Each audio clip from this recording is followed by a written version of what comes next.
নমস্কার বন্ধুরা, আপনারা দেখছেন কৌশিক ডিজিটাল। আজ আপনারা দেখাতে চলেছি রোজভ্যালির যে অনলাইন টাকা রিফান্ড, আমানতকারীর মৃত্যু হয়েছে এমন নমিনি করা আছে সেই রকম অ্যাপ্লিকেশনগুলি আপনারা কিভাবে করবেন। আমি আপনাদের একটি নমিনির লাইভ ফর্ম ফিল আপ করে দেখাচ্ছি আপনারা কিভাবে করবেন। বন্ধুরা, যে কোনো একটা ওয়েব ব্রাউজার ওপেন করে নেবেন, গুগলে লিখে নেবেন রোজভ্যালি ADC লিখে সার্চ করবেন। রোজভ্যালির যে অফিসিয়াল ওয়েবসাইট সেটি চলে আসবে আপনাদের সামনে, www.rojvalleyadc.com। এই ওয়েবসাইটে ক্লিক করবেন, আপনার সামনে এরকম লোডিং নেবে। এরপর একটু ওয়েট করবেন, আপনার সামনে এইরকম পেজ খুলে যাবে। এই দেখুন, এখনও পর্যন্ত অ্যাপ্লিকেশন সাবমিট 5,83,432টি অ্যাপ্লিকেশন সাবমিট হয়েছে। উপরে দেখুন আপলোড সার্টিফিকেট অপশান রয়েছে, এই অপশানে ক্লিক করে নেবেন। এরপর একটু ওয়েট করবেন, আপনার সামনে এইরকম পেজ চলে আসবে। দেখুন প্রথম অপশান রয়েছে ইনভেস্টর। আমানতকারী যদি নিজে অ্যাপ্লিকেশন করে তাহলে ইনভেস্টর। চ্যানেলে আগের ভিডিওতে দেওয়া রয়েছে ইনভেস্টরের অ্যাপ্লিকেশন আপনারা কিভাবে করবেন। যদি আপনারা দেখতে চান দেখে নেবেন, ডেসক্রিপশান বক্সে লিঙ্ক দেওয়া রয়েছে। আর দ্বিতীয় অপশান যেটি রয়েছে নমিনি, আমানতকারীর মৃত্যু হয়েছে কিন্তু নমিনি করা আছে, এরকম হলে আপনারা নমিনি অপশান সিলেক্ট করে নেবেন। এরপর নিচে দেখুন রয়েছে কোম্পানি নেম, আপনার যে রোজভ্যালির কাগজ রয়েছে সার্টিফিকেট সেখানে পেয়ে যাবেন, সেখান থেকে দেখে ঠিকভাবে সিলেক্ট করবেন। এরপর দেখুন রয়েছে নেম অফ নমিনি, আপনার সার্টিফিকেটে নমিনির যে নাম রয়েছে সেটি টাইপ করে নেবেন। এবার পার্সেন্টেজ সেটি আপনারা 100 করে নেবেন। এরপর যে অপশানটি রয়েছে দেখুন মৃত আমানতকারী ব্যক্তিগণের নাম, সেটি আপনারা টাইপ করে নেবেন। যার নামে রয়েছে তার নাম হবে এটি, সেটি টাইপ করে নেবেন। এরপর দেখুন রয়েছে ফার্স্ট ইনভেস্টর, আমানতকারীর নাম সেটি টাইপ করে নেবেন। নামের স্পেলিং ভালোভাবে টাইপ করবেন। এবার ইন কেস যদি সেকেন্ড ইনভেস্টর থাকে জয়েন্ট, তাহলে সেকেন্ড অপশান দেবেন, নাহলে দেওয়ার কোনো প্রয়োজন নেই। এরপর দেখুন রয়েছে রিলেশন অফ নমিনি, সম্পর্কে যিনি হন সেই সম্পর্কটা লিখে দেবেন। সন হলে সন, হাজব্যান্ড হলে হাজব্যান্ড, যেটি হবে সেটি লিখে নেবেন। পুত্র যেহেতু তাই আমি সন লিখে নিচ্ছি। এরপর দেখুন ডেট অফ ডেট, কত তারিখে ডেথ হয়েছিল আপনার যে ডেথ সার্টিফিকেট সেখান থেকে পেয়ে যাবেন, সেটি দেখে এখানে সিলেক্ট করে নেবেন। এরপর দেখুন ডেট অফ সেকেন্ড ইনভেস্টর যদি থাকে তাহলে দেবেন, নাহলে দেওয়ার প্রয়োজন নেই। এরপর দেখুন name of the nominee, print in certificate, আপনার যে রোজভ্যালির পলিসি রয়েছে তার সার্টিফিকেটে কী নাম আছে সেটি দেখে টাইপ করে নেবেন নমিনি নেম। এরপর এজ, নমিনি কত বছর বয়স সেটি টাইপ করবেন। এবার জেন্ডার মেল ফিমেল যেটি হবেন সেটি সিলেক্ট করে নেবেন। এরপর মোবাইল নাম্বার সেটি টাইপ করবেন, মোবাইল নাম্বার ভালোভাবে টাইপ করবেন।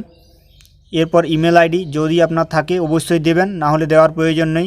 পাশে দেখুন ভেরিফাই অপশান রয়েছে, এই অপশানে ক্লিক করে নেবেন। ক্লিক করার পর একটু ওয়েট করবেন, আপনার সামনে একটি অপশান চলে আসবে মোবাইল নাম্বার ভেরিফাইড, ওকে অপশানে ক্লিক করে নেবেন। দেখুন ভেরিফাইড হয়ে গিয়েছে। এরপর নিচে দেখুন রয়েছে identity type, Aadhaar, voter, driving licence, PAN card, passport যেটি থাকবে সেটি সিলেক্ট করে নেবেন। আর যেটি সিলেক্ট করবেন যে ডকুমেন্ট তার নাম্বার যেটি সেটি টাইপ করে নেবেন। এরপর দেখুন রয়েছে নমিনি অফ দ্য ফাদার, নমিনির বাবার নাম কি রয়েছে, কিংবা হাজব্যান্ড যদি বিবাহিত হয় তাহলে হাজব্যান্ড নেম সেটি টাইপ করে নেবেন। এরপর নমিনি অ্যাড্রেস, নমিনির যা অ্যাড্রেস রয়েছে সেটি টাইপ করবেন। এবার স্ট্রিট নেম যদি আপনারা চান তাহলে দেবেন, না হলে প্রয়োজন নেই। এরপর দেখুন ভিলেজ, টাউন, সিটি যেটি হবেন সেটি টাইপ করে নেবেন। এরপর দেখুন রয়েছে পোস্ট অফিস, আপনার যে পোস্ট অফিস সেটি টাইপ করে নেবেন। এবার পুলিশ স্টেশন, আপনার যে পুলিশ স্টেশন রয়েছে নিয়ারেস্ট সেটি টাইপ করবেন। এরপর নিচের দিকে নেমে যাবেন। এরপর দেখুন স্টেট সেটি সিলেক্ট করে নেবেন। এটি অনেক সময় আসতে সময় লাগছে, একটু ওয়েট করবেন। এবার স্টেট সিলেক্ট করার পর দেখুন ডিস্ট্রিক্ট যে সেটিও আসতে একটু সময় লাগছে, একটু ওয়েট করবেন। এরপর ডিস্ট্রিক্ট সেটি সিলেক্ট করে নেবেন। এরপর আপনার যে এরিয়া পিনকোড রয়েছে সেটি টাইপ করবেন।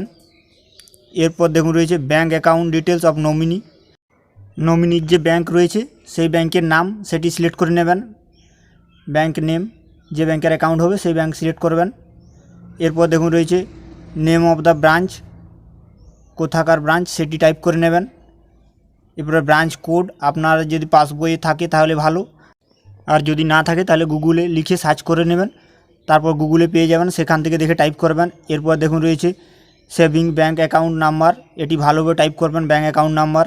এরপর দেখুন রয়েছে MICR কোড, যদি আপনার ব্যাংকের অ্যাকাউন্ট হয় তাহলে পেয়ে যাবেন আপনার যে পাসবই রয়েছে, আর যদি না থাকে তাহলে গুগলে লিখে সার্চ করবেন, তারপর সেখান থেকে দেখে টাইপ করে নেবেন। এরপর IFSC কোড, আপনার যে ব্যাংকের IFSC কোড রয়েছে সেটি টাইপ করে নেবেন। এরপর নিচ দিকে নেমে যাবেন, ইনভেস্টর সার্টিফিকেট নাম্বার, যে আপনার সার্টিফিকেটের নাম্বার রয়েছে সেটি টাইপ করবেন, সার্টিফিকেট নাম্বার ভালোভাবে টাইপ করবেন।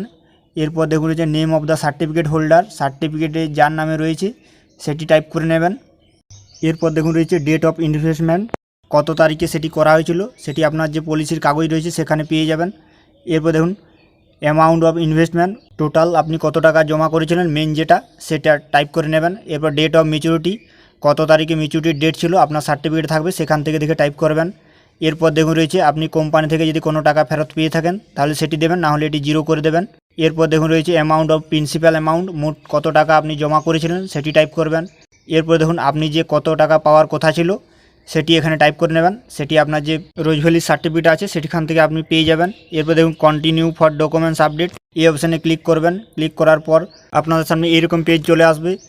ফার্স্ট অপশান দেখুন অরিজিনাল সার্টিফিকেট, সেটি আপনারা আপলোড করে নেবেন।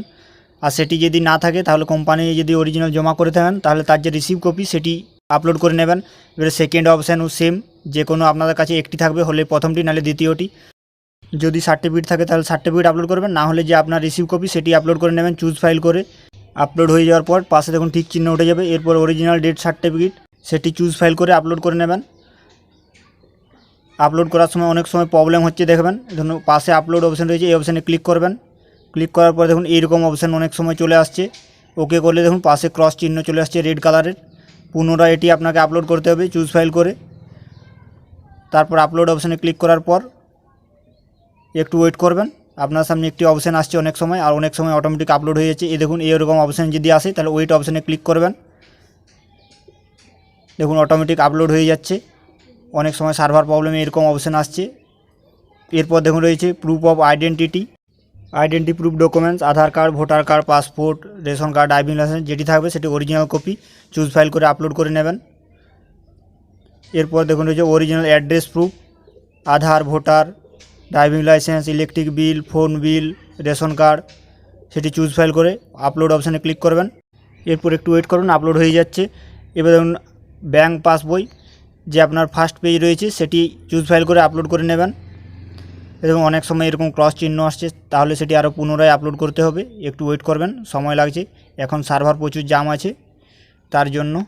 এরপর দেখুন রয়েছে আপনার যে চেক যদি থাকে তাহলে দেবেন, আর যদি না থাকে তাহলে ব্যাংকের পাসবইয়ের যে স্ক্যান কপি সেটি আপলোড করে দেবেন। আপনাদের সমস্ত ডকুমেন্টসই আপলোড করতে হবে, না হলে সাবমিট নেবে না। প্রথম দেখুন অরিজিনাল সার্টিফিকেট আপনার যদি থাকে তাহলে অরিজিনাল সার্টিফিকেট প্রথম দুটি অপশানে আপলোড করবেন, আর যদি না থাকে কোম্পানিতে জমা করেছেন তার রিসিভ কপি সেটি আপলোড করে নেবেন প্রথম দুটি অপশানে। তৃতীয় নম্বরে ডেট সার্টিফিকেট, 4 নম্বরে দেখুন আধার কার্ড প্রুফ অফ আইডেন্টিটির জন্য। এবার 5 নম্বরে দেখুন অ্যাড্রেস প্রুফ, সেটি আপনারা সিলেক্ট করে আপলোড করবেন। এবার দেখুন ব্যাংক পাসবই 6 নম্বরে সেটি আপলোড করবেন। 7 নম্বরে আপনার যদি ক্যান্সেল চেক থাকে কিংবা চেক থাকে তাহলে সেটি আপলোড করবেন। এরপর নিচে দেখুন সাবমিট অপশান রয়েছে, এই অপশানে ক্লিক করে নেবেন। ক্লিক করার পরে একটু ওয়েট করবেন। দেখুন সার্ভার প্রবলেম অনেক সময় এরকম অপশান আসছে, ওয়েট অপশানে ক্লিক করবেন। ওয়েট অপশানে ক্লিক করার পর আরও একটু ওয়েট করবেন। নমিনি সেভ সাকসেসফুল, ওকে অপশানে ক্লিক করবেন। এবার ইনভেস্টর অপশানে ক্লিক করবেন, একটু ওয়েট করবেন, এরকম লোডিং নেবে। এরপর যে আপনার সার্টিফিকেট নাম্বার রয়েছে সেটি টাইপ করে নেবেন, সার্টিফিকেট নাম্বার ভালোভাবে টাইপ করবেন।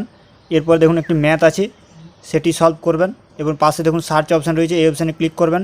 এরপর একটু ওয়েট করবেন, একটু আসতে সময় লাগছে, কিংবা অনেক সময় দেখবেন এরকম অপশান আসছে, আর ওয়েট অপশানে ক্লিক করবেন। এরপর একটু ওয়েট করবেন, আপনার সামনে যে আপনার name, certificate number, acknowledgement number, investment amount আর স্ট্যাটাস সেগুলি শো করবে। বন্ধুরা ভিডিওটি যদি ভালো লেগে থাকে অবশ্যই চ্যানেলটিকে সাবস্ক্রাইব, লাইক ও শেয়ার করবেন।